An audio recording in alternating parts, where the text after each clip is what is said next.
तो third paper की बात चल रही है, इसमें मैंने क्या गाइडेंस और काउंसलिंग, तो इसमें एक प्रश्न और आता है क्या कि इसमें ये है कि परामर्श जो दाता है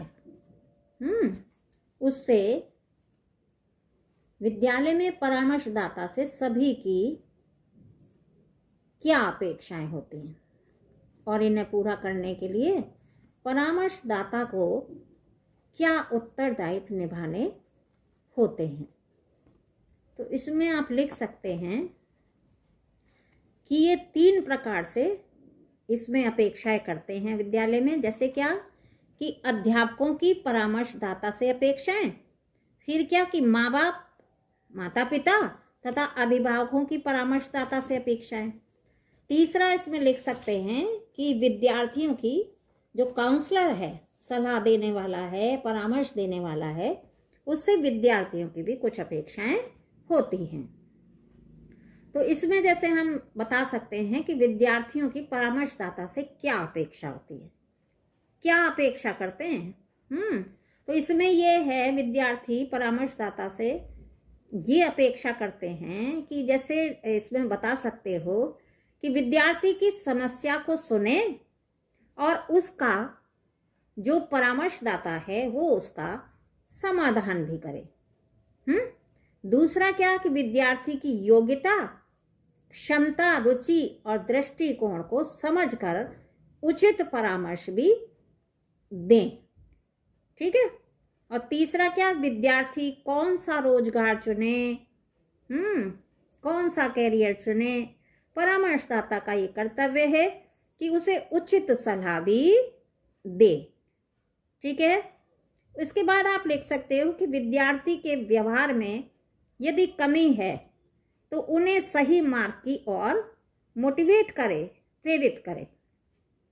इसके बाद माता पिता एवं शिक्षकों के संबंध तथा छात्रों तथा अभिभावकों के संबंध मधुर हों, इसके लिए भी जो परामर्शदाता है, जो काउंसलर है, वो इसमें सलाह दे सकता है। ठीक है। इसके बाद दूसरा आता है इसमें कि जो अध्यापक हैं, जो टीचर्स हैं, उनकी भी काउंसलर से कुछ अपेक्षा वो रखते हैं।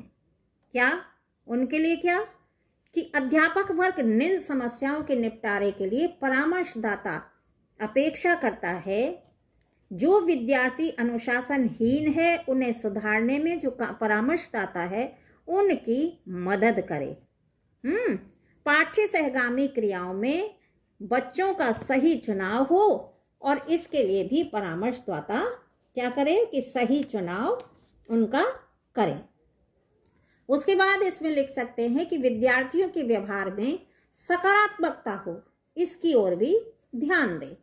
फिर परीक्षा के अच्छे परिणाम के लिए बच्चों का प्रदर्शन उत्तम हो, इसके लिए परामर्शदाता सहयोग करे। इसके बाद बच्चों के विकास के लिए माँ बाप की सकारात्मक भूमिका रहे, इसके लिए परामर्शदाता सहयोग करे। ठीक है। तो ये 2 मैंने आपकी बताई कि जो विद्यार्थी हैं उनकी काउंसलर से क्या अपेक्षा है, और दूसरा क्या है कि जो अध्यापक हैं उनका भी परामर्शदाता से क्या अपेक्षा होती है। इसके बाद तीसरा आता है कि जो माता पिता हैं, अभिभावक हैं, उनकी भी परामर्शदाता से क्या अपेक्षा हो। तो जैसे इसमें क्या बता सकते हैं कि जो माँ बाप तथा अभिभावक की विद्यालय परामर्शदाता से क्या अपेक्षा हम कर सकते हैं। इसमें आप बता सकते हो कि बच्चों की गलत आदतें छुड़ाने में परामर्शदाता का सहयोग होना चाहिए। और बच्चों की पढ़ाई में अधिक से अधिक उन्नति कैसे वो करें, कैसे वो प्रगति करें, इसके बारे में भी परामर्श देना चाहिए। इसमें परामर्शदाता अपना योगदान दे।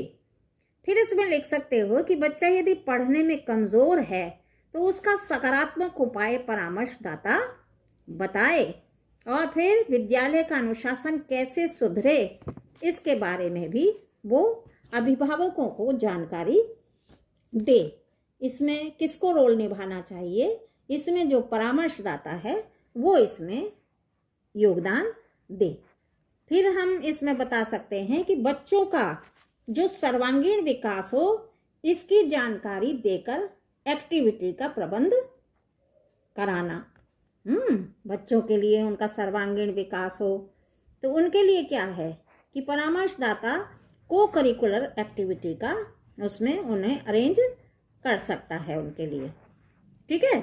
इसके बाद क्या है कि समाज और राष्ट्र की परामर्शदाता से अपेक्षा है ना।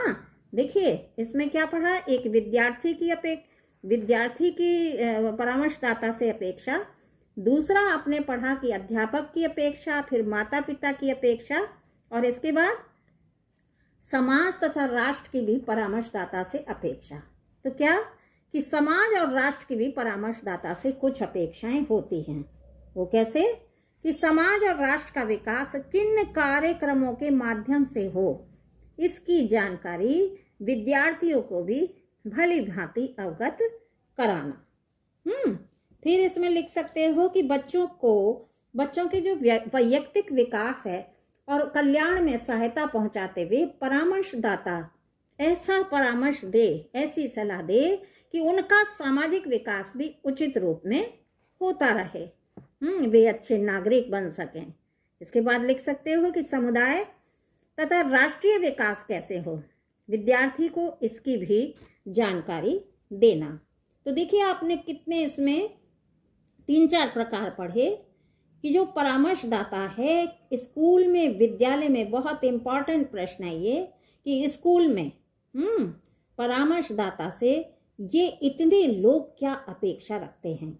एक स्टूडेंट, उसके बाद टीचर, उसके बाद अभिभावक, उसके बाद कौन है, समाज है, राष्ट्र है, ये सब क्या है, ये क्या अपेक्षा रखते हैं और ठीक अपेक्षा रखते हैं।